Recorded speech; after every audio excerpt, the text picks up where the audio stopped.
umurnya menuju dewasa, anak akan melewati satu tahapan yang disebut dengan remaja.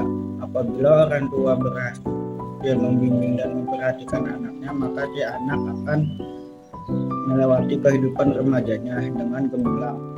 Sebaiknya maka akan terjerumus ke dalam hal-hal yang menyimpang yang dapat disebut dengan kenakalan remaja yang dan sangat meresahkan masyarakat itu sendiri ialah perkelahian pelajar. Perbuatan brutal yang dilakukan para pelajar ini semakin meresahkan masyarakat karena biasanya para pelajar ini menggunakan ruang publik terbuka dan fasilitas publik sebagai arena untuk adu kebolehan masing-masing pelajar. Perbuatan para pelajar yang ini sudah dapat dibilang menjurus ke arah perbuatan kriminal. Perbuatan para pelajar ini bukan lagi berbentuk kenakalan biasa, namun sudah dapat dikategorikan sebagai menjadi tindak kejahatan. Biasanya karena itu sudah pada tempatnya didekati dari aspek hukum pidana dengan menerapkan sanksi hukum.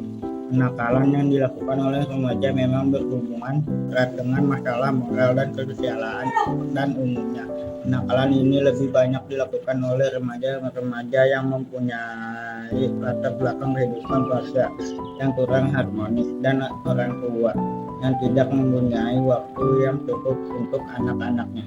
Awal mula munculnya tawuran jika dilihat dari peristiwa tawuran yang diberitakan media massa untuk pertama kali mungkin dapat dijadikan acuan, di mana pemerintahan terkait tawuran antar pelajar pertama kali muncul sekitar tahun 1960-an, tepatnya tahun 1968. Kompas, edisi 29 Juni 1968 memuat artikel mengenai tawuran pelajar di Jakarta dengan judul "Bentrok Pelajar Berdarah". Perkelahian pelajar tahun 1968 itu membuat Gubernur DKI Jakarta saat itu Ali Saidikin harus turun tangan, mengingatkan para pelajar yang sedang berselisih itu panjang rentangan sejarah tawuran ini seharusnya dapat dengan mudah ditemukan solusinya.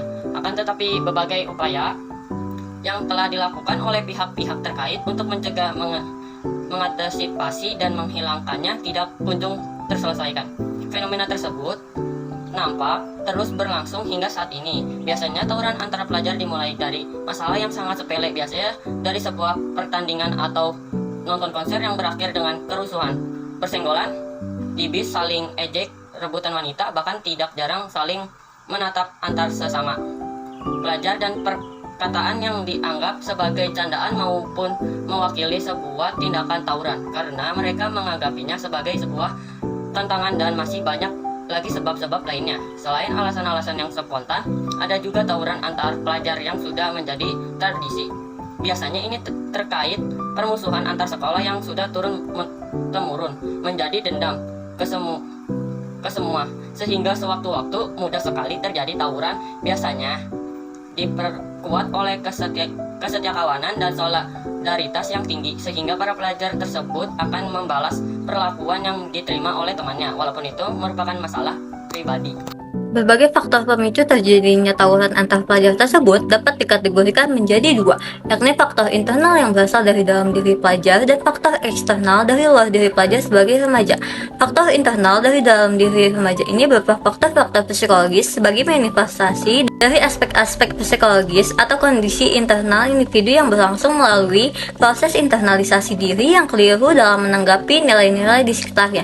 Salah satu contoh faktor dari faktor internal adalah yang pertama, mengalami krisis identitas. Krisis identitas ini menunjuk pada ketidakmampuan pelajar sebagai remaja dalam proses pencarian identitas diri. Identitas yang dicari remaja adalah bentuk pengalaman terhadap nilai-nilai yang akan mewarnai kepribadiannya.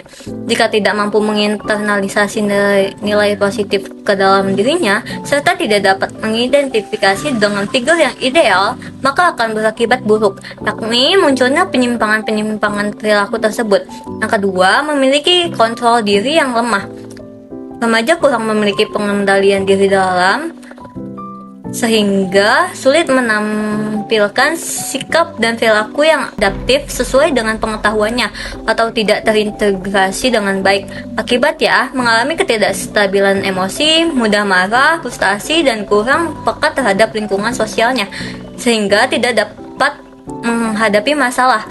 Mereka cenderung melarikan diri atau menghindarinya, bahkan lebih suka menyalahkan orang lain. Kalaupun berani menghadapinya, biasanya memilih menggunakan cara yang paling instan atau tersingkat untuk memecahkan masalahnya. Hal ini yang seringkali dilakukan remaja, sehingga tawuran dianggap sebagai sebuah solusi dari permasalahannya. Yang ketiga, tidak mampu menyesuaikan diri. Pelajar yang melakukan tawuran biasanya tidak mampu melakukan penyesuaian diri dengan lingkungan yang kompleks, seperti keanekaragaman pandangan, ekonomi, budaya, dan berbagai perubahan di berbagai kehidupan lainnya yang semakin lama semakin bermacam-macam. Itu adalah faktor eksternal. Yang pertama, lingkungan keluarga. Keluarga adalah tempat pertama kali remaja diterima sebagai pelajar, sehingga baik buruknya remaja yang diterima pelajar akan menentukan sikap dan perilakunya. Pendidikan yang salah di keluarga seperti terlalu membacakan, terlalu mengangkang, atau terlalu memberi kontrol yang bebas. Kurang memberi pendidikan moral dan agama, atau justru adanya penolakan terhadap eksistensi anak, serta kurangnya dukungan sosial keluarga dan perhatian bisa menjadi penyebab terjadinya tawuran. Yang kedua, lingkungan sekolah. Sekolah pertama-tama bukan dipandang sebagai lembaga yang harus mendidik pelajar menjadi sesuatu, tetapi sekolah terlebih dahulu harus dinilai dari kualitas pengajarannya, karena itu lingkungan sekolah yang tidak merangsang siswanya untuk belajar, misalnya suasana kelas yang menonton peraturan yang tidak relevan dan adanya fasilitas praktikum dan sebagainya akan menyebabkan siswa lebih senang melakukan kegiatan di luar sekolah bersama teman-temannya. Belum lagi kualitas guru yang kurang memiliki kesabaran dalam menghadapi pelajaran sebagai remaja, sehingga sering menunjukkan kemarahan dan bisa saja ditiru para siswanya. Yang ketiga, teman sebaya. Sebagai pelajar memiliki perilaku yang berbeda, dan setiap perilaku yang terbentuk pada diri pelajar merupakan cerminan dari lingkungan pertemanannya. Mereka berkelompok karena mereka merasa sebuah persamaan nasib. Persamaan nasib tersebut menimbulkan sebuah solidaritas dan sifatnya fanatik dan simbiotik. Mereka tidak bisa menuntut solidaritas yang tidak merenggut dalam kelompok-kelompok yang ada. Disinilah mereka harus menunjukkan jati diri eksistensi mereka.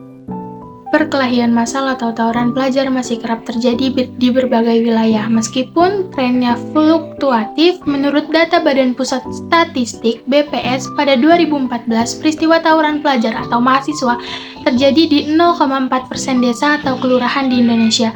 Lantas pada 2018 angkanya naik menjadi 0,65%, namun turun menjadi 0,22% pada 2021. Data ini mengidentifikasikan bahwa pada 2021 peristiwa tawuran berkurang atau hilang sama sekali di sejumlah lokasi.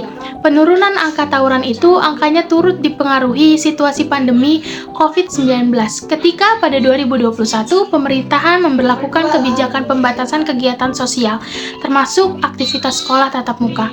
Pada tahun 2021, beberapa provinsi di Indonesia yang menjadi lokasi tawuran antar pelajar yaitu Jawa Tengah, Jawa Timur, Maluku Utara, DKI Jakarta, Nusa Tenggara Timur, Maluku, Sumatera Utara, dan Jawa Barat. Menurut laporan Badan Pusat Statistik BPS, sepanjang 2021 ada 188 desa atau kelurahan di seluruh Indonesia yang menjadi arena perkelahian massal antara pelajar atau mahasiswa. Jawa Barat menjadi provinsi dengan lokasi kasus tawuran terbanyak loh, yakni terjadi di 37 desa atau kelurahan. Diikuti Sumatera Utara dan Maluku dengan masing-masing 15 desa atau kelurahan yang mengalami kasus serupa.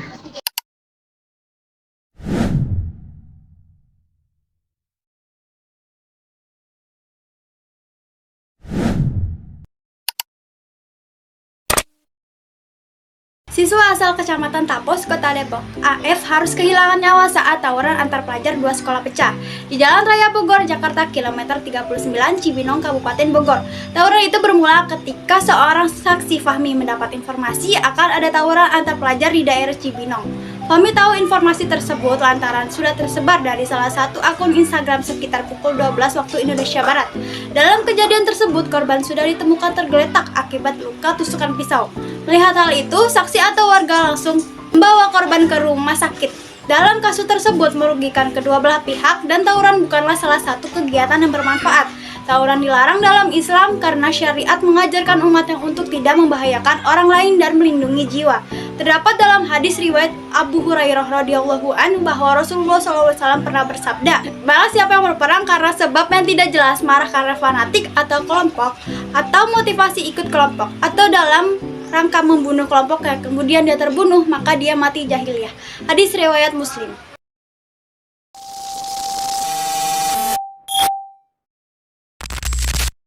Permasalahan yang timbul seperti tawuran antar pelajar memang bukanlah masalah sepele, dikarenakan makin banyak peristiwa serupa yang terjadi belakangan ini dan eksistensi diri para pelajarlah sebagai pemicu terjadinya bentrok antar pelajar. Banyak hal yang bisa dipelajari dari peristiwa ini, selain dari dampak yang tentunya sangat-sangat merugikan diri sendiri dan juga orang lain, serta cara-cara bisa diterapkan untuk menghindari terjadi tawuran. Faktor yang menyebabkan tawuran remaja tidaklah hanya datang dari individu siswa itu sendiri. Selain itu ada faktor keluarga, faktor sekolah, dan faktor lingkungan. Para pelajar yang umumnya masih berusia remaja memiliki kecenderungan untuk melakukan hal-hal di luar dugaan yang mana memungkinkan dapat merugikan dirinya dan orang lain. Maka inilah peran orang tua dituntut untuk dapat mengarahkan dan mengingatkan anaknya jika sang anak tiba-tiba melakukan kesalahan. Guru sebagai pendidik bisa dijadikan instruktur dalam mendidikan kepribadian para siswa agar menjadi insan yang lebih baik. Jika yang ikut tawuran adalah mereka yang tidak menjalankan hak-hak dan kewajibannya dengan bertanggung jawab baik terhadap orang tua maupun guru. Dan tawuran bukan sekedar penakalan remaja biasa, melainkan perbuatan kriminal yang menuntut penyelesaian tegas. Tawuran bukan merupakan hal yang bisa ditiru dan bukan pula dari upaya mempertahankan kebanggaan, melainkan proses identifikasi jati diri siswa yang keliru. Tawuran juga lebih dekat ke tindakan kriminal daripada kejahatan remaja. Solusi dari tindakan tawuran antar remaja ini adalah satu, perbanyak silaturahmi. Cara mencegah tawuran yang pertama adalah silaturahmi yang baik antara suatu kelompok atau individu.